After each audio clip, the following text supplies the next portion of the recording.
This is the Medieval Times Media hosted by Eden Smith, Gideon Sickle, Layla McCann, and Marcus Butler. Now for the world news. In recent news, Emperor Wendy opened the Grand Canal to the public for trade and transporting people, grain, and silk. The canal stretches over 1,100 miles from the city of Beijing to the city of Huangzhou. It is sometimes called the Beijing-Huangzhou Canal. Besides connecting these two major cities, the canal also connects the two major rivers of China, the Yellow River and the Yangtze River. Now to Gideon for the national news. Thank you, Eden. Recently, there appears to have been the worst outbreak of the plague in history. Almost 60% of Europe's population have died. You can protect yourself by staying indoors and wearing a mask while outside. Additionally, there has been a great famine sweeping across England. Half the population there has died, and we have reports that the price of bread in some cities has grown as much as 320%. This famine has affected most of Europe as grain prices have skyrocketed and has left most peasants unable to afford to purchase it. Time for the interview. To invite our special guest to come out, please welcome Razia. So first off, welcome. We're glad to have you here. I'm glad to be here.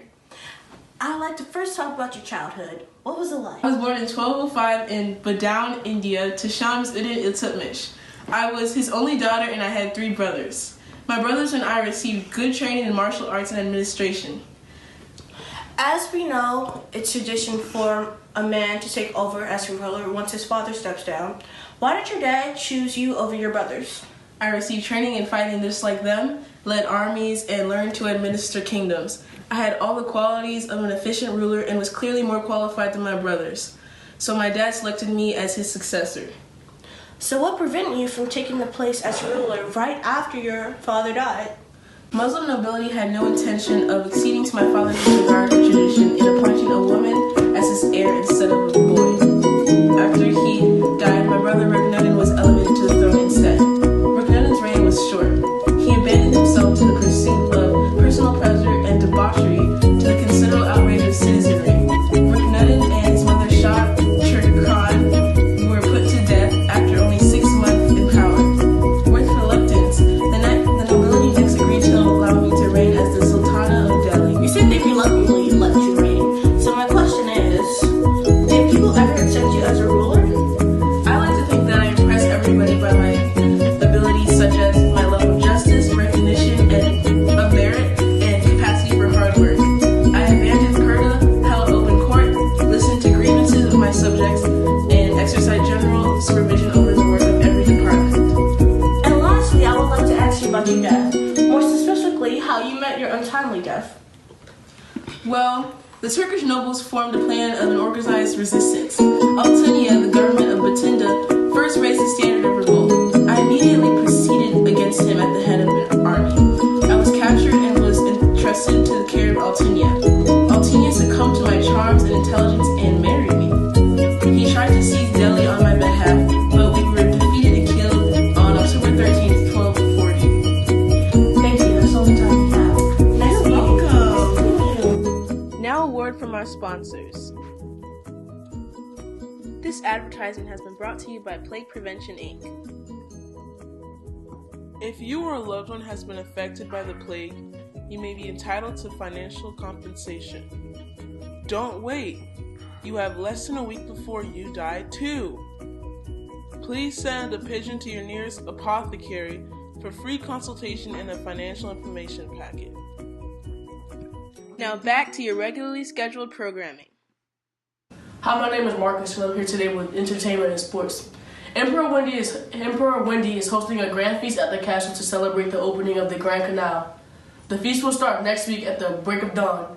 If you're on the guest list, you shall arrive at the front of the castle. If you're not on the list and you wish to participate, you must pay £50 and shall come through the dungeon. Now, everyone, make sure to wear your best clothes and have a magnificent time. Now we're going to talk about last night's game ball. Last night's championship game between the West Side Knights and the East Side Roundtable was epic. Both teams were going back and forth, almost scoring on the opposing team. Late in the game, star player John Anderson finally scored the game-winning goal for the West Side Knights, crowning them the statewide champs. Congrats to the West Side Knights.